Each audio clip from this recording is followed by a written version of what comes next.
Hello student, हम पाठ पढ़ रहे हैं जिसका शीर्षक है संघर्ष के कारण मैं तुनक मिजाज हो गया धनराज। इससे पहले पाठ में हमने देखा कि विनीता धनराज का इंटरव्यू लेती है और वो ऐसे सवाल, उसके जीवन से जुड़े ऐसे सवाल करती हैं जिन्हें धनराज बहुत आसानी से जवाब देते हैं और अपने संघर्ष के दिनों की बात करते हैं और अपनी प्रसिद्धि के लिए इसका श्रेय माँ और बड़ी भाभी को देते हैं। अब देखते हैं विनीता क्या सवाल करती है। विनीता, आपको सबसे पहले कृत्रिम घास का हॉकी कब खेली?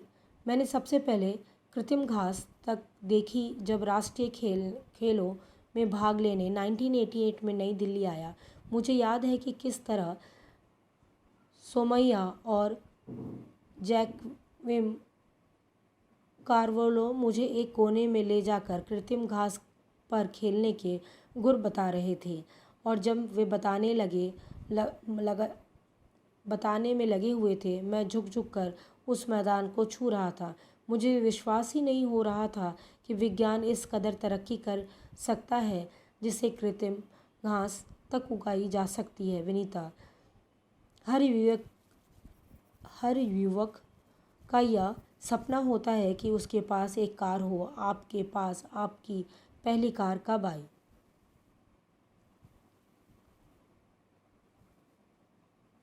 धनराज, मेरी पहली कार एक सेकंड हैंड अरमाडा थी जो मुझे मेरे पहले के एम्पायर ने दी थी। तब तक मैं काफ़ी नामी खिलाड़ी बन चुका था, मगर यह कोई ज़रूरी नहीं कि शोहरत पैसा साथ लेकर आए।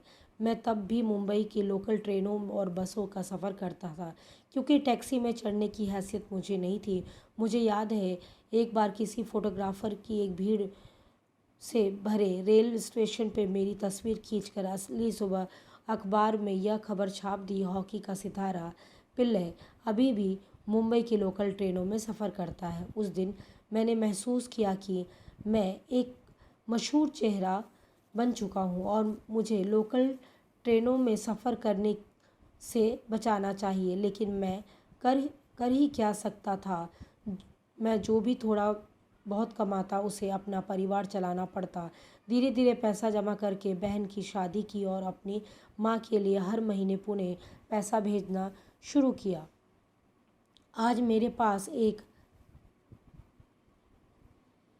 फोर्ड आइकॉन है जिसे मैंने सन 2000 में ख़रीदा था, मगर वह किसी ऑपरेटर हाउस का दिया हुआ तोहफा नहीं बल्कि मेरी मेहनत की गाड़ी कमाई से खरीदी हुई कार। विनीता, सफलता का आपके लिए क्या महत्व है? हॉकी को आपने इतना कुछ दिया, इसके बदले आपको क्या मिला?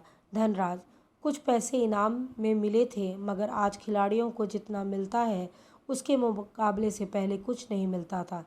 मेरी पहली जिम्मेदारी थी परिवार की आर्थिक तंगी को दूर करना, इन सबको एक बेहतर ज़िंदगी देना। विदेश में जाकर खेलने से जो कमाई हुई उससे मैंने 1994 में पुणे के भाऊ पटेल रोड पर 2 बेडरूम का एक छोटा सा फ्लैट खरीदा।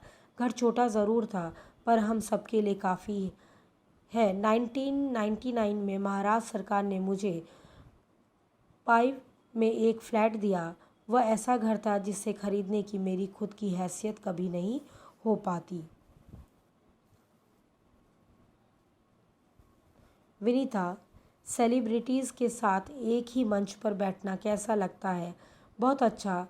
जब हम राष्ट्रपति के से मिले तब महसूस हुआ कि हम कितने खास हैं। हॉकी ही है जिसके चलते यह जगह प्रतिष्ठा मिली।